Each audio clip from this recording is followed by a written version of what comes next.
के एलियो तोरा से मिलेगे। हेर चढ़ा जवानी का रस छोड़ा पीले रे। ठीक है गे, हे गे ललटेन जरा के एलियो तोरा से मिलेगे। हेर चढ़ा जवानी का रस छोड़ा पीले रे। अगे देखल तै कोई बड़ी डर लागे। अगे देखल तै कोई बड़ी डर लागे। खिड़की से छोड़ के छोड़ा घर यार। अच्छा ठीक है गे। खिड़की से छोड़ के छोड़ा घर यार। हाँ एहन से हमरा फंसा दी। हाँ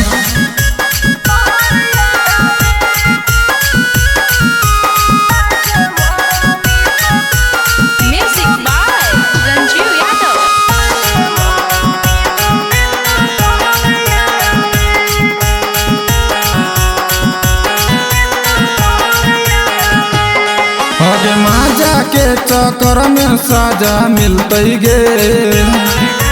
जोरे जोरे से पलंग जब हिलते गे।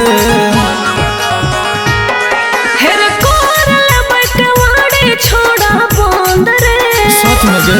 अरे माजा मोरी है तू अंगे अंग रे। अगे तो हर जवानी जहर लागे। तो हर जवानी जहर लागे। खिड़की से छोड़ के छोड़ा घर यार। एखने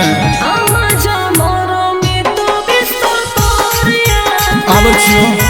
खिड़की से छोड़ के छोड़ा घर यार। बोल लगे मजा मारबे करबो।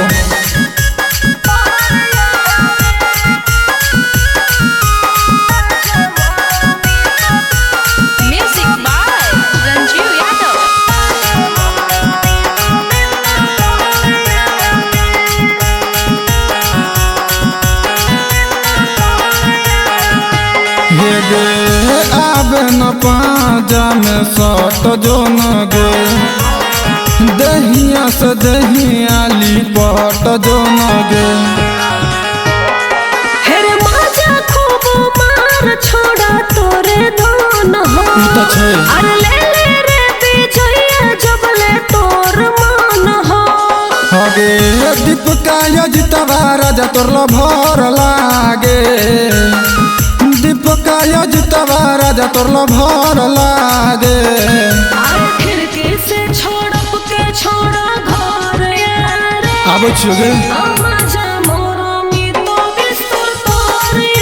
ठीके छो। खिड़की से छोड़ के छोड़ा घर यार। हाँ हाँ